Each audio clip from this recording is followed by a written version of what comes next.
At first, it was just an internet meme, but then it became a frightening folk tale whispered among young people. And before long, the legend inspired a few of these young people to commit heinous crimes. But how did a fictional character created on the internet cause so much violence? And why did he become so popular in the first place? But when two 12-year-olds tried stabbing their friend to death, this mythical creature took on a life of its own. Let's take a look inside the real Slenderman story and where it all began.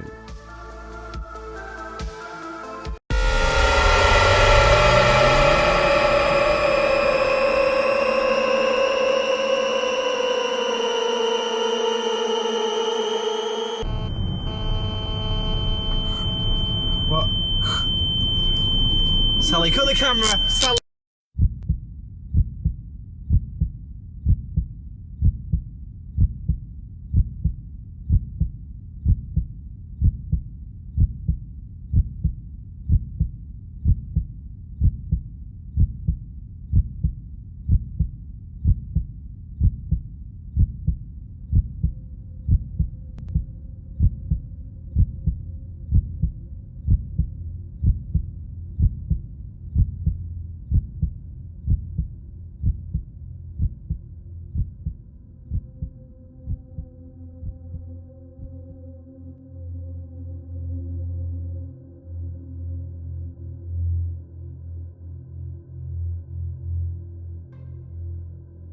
On June 10, 2009, Slenderman was born out of a Photoshop contest on the internet forum.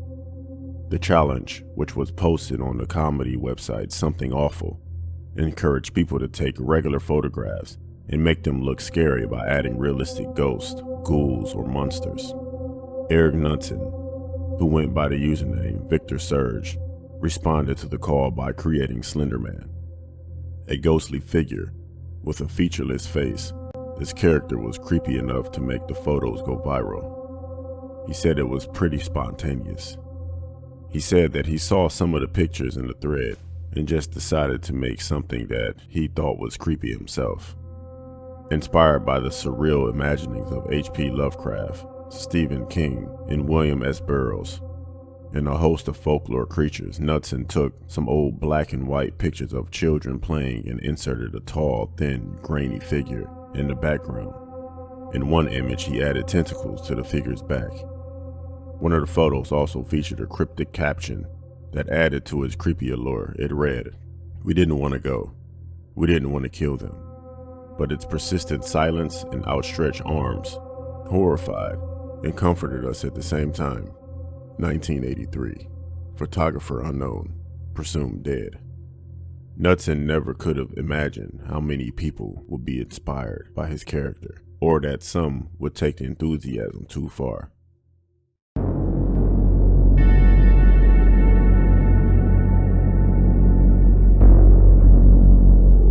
While Knudsen gave Slenderman his name and physique, the Slenderman legend was the communal, homegrown creation of a slew of internet users. On June 20th, 2009, just 10 days after Knudsen's post, the YouTube channel Marble Hornets premiered. The channel featured a Blair Witch Project-style found footage series about a film student being stalked by a figure known as the Operator, which appeared to have been inspired by Slenderman. Produced by 3 film students from Alabama, Marble Hornets quickly began to garner fans on YouTube. Justin DeLage, Tim Sutton, and Troy Wagner shot the nearly 90-episode series with practically no budget, and it ran for 5 years. And it still boasts more than 500,000 subscribers. Other Slenderman-inspired videos and video games soon followed, appearing on websites with hundreds of thousands of visitors. In these depictions, Slenderman was always a tall, faceless figure with a dark suit and long arms, who usually had tentacles on his back. But fans soon filled in the blanks of the mythos with their own ideas as what he did and why. The open source nature of it, a wide-ranging canon with lots of gaps to fill in around a very well-defined spine, helped a lot, said Kat Benson, a Slenderman enthusiast. Users posted that He preyed on children, beckoning them into the woods and inviting them to kill in order to initiate into a proxy.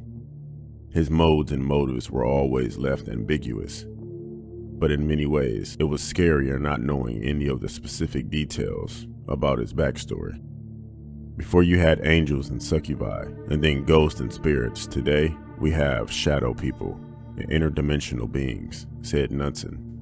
The Slenderman and the other newly created entities are just the newest addition to the progression of a long and very real human tradition. Slenderman was a classic example of a creepypasta, a modern horror legend that makes the rounds on the internet after several people copy and paste it around the internet. But many believe that this creepypasta reaches peak popularity in 2012. After that, it began to peter off. What had once been a collective labor of love by a close-knit family of anonymous internet users soon became a commodity.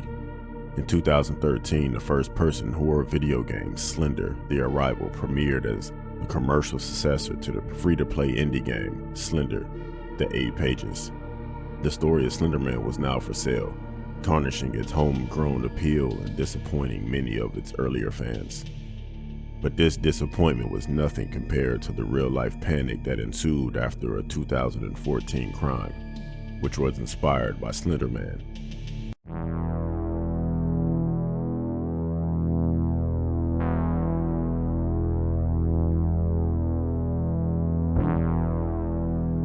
On May 30th, 2014, three 12-year-old girls had a slumber party in Waukesha, Wisconsin, a suburb of Milwaukee. The next morning, one of the girls nearly bled to death after she was stabbed 19 times with a kitchen knife in the middle of the woods. Horrifically, her two friends that she spent the night with were the ones responsible for the brutal crime. Bleeding from her arms, legs, and torso, Peyton Leutner managed to drag herself to a path where a cyclist found her and called 911. Her words, "My body was working so hard to keep itself alive," she later recalled. It was probably like, vision isn't really a priority right now. The perpetrators, Morgan Geyser and Anissa Wire, were arrested soon after the authorities found Leutner bleeding on the side of the road May 31st, 2014. Police interrogated them that same day. Geyser and Wire soon admitted to the cops that they had been planning the attack for months.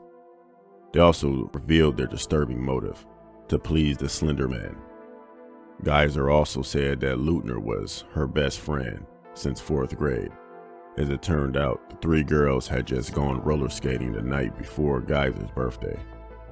But as early as December 2013, Geyser had begun plotting how she and Wire could become Slenderman's proxies and join him in a mansion in the woods. And they saw Leutner as their ticket. Morgan said, "Hey Anissa, we should be proxies," and I was like, "Okay. How can we do that?" Wire told the police. That's when Geyser told her about her plan to stab Leutner, and Wire enthusiastically agreed. Wire said that she was excited to prove that Slenderman was real by stabbing her friend. The state of Wisconsin decided to try the two adolescents as adults, but Geyser was soon diagnosed with schizophrenia, just like her father had been 10 years prior. And in 2017, a jury found that Wire was not criminally responsible for stabbing due to mental illness. Experts argued that she suffered from a shared delusional disorder. In other words, Geyser's schizophrenia made her think Slenderman was real, and Wire's own disposition made her susceptible to Geyser's delusion. Meanwhile, Peyton Leutner's near death made international headlines, fueling parents' fears that dark corners in the internet would turn their children into violent, socially isolated monsters who were willing to kill. What was once a harmless online boogeyman was now, according to the relentless TV news coverage, cause for serious parental concern. The stabbing incident seemed to be the final nail in the coffin for what was once fun, harmless internet memes. Marble Hornets released its final 2 episodes a couple of weeks later. But horrifically, the now infamous Waukesha stabbing wasn't the only incident which the Slenderman story claimed victims.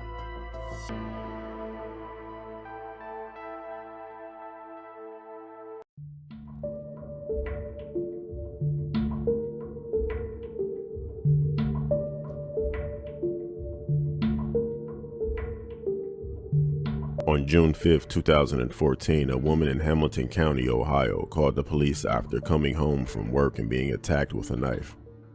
The alleged attacker was the woman's 13-year-old daughter, who, according to the mother, greeted her while wearing a hood and a blank white face mask.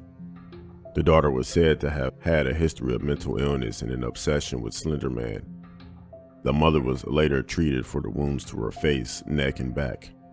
Later that year, a single mother and her 9-year-old son woke up to a fire in their home in Port Richey, Florida. The woman's 14-year-old daughter had started the blaze by lighting a bleach and rum-soaked sheet on fire.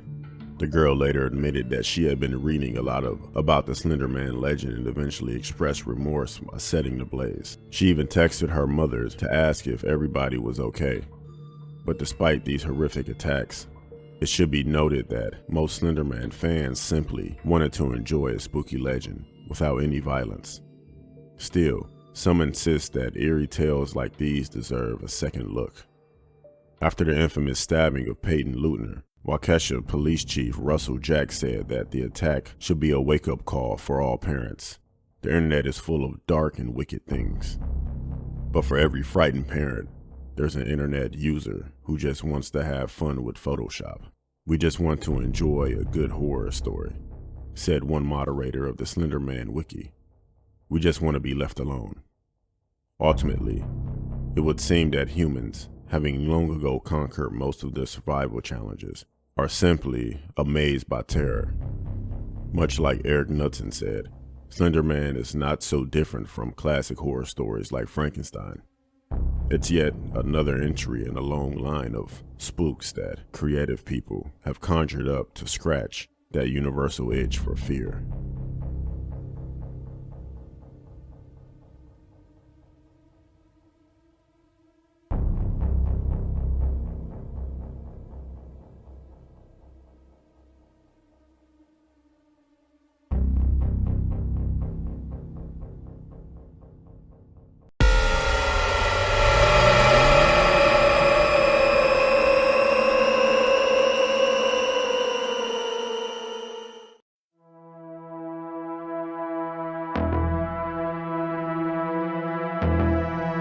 Nightmare Files.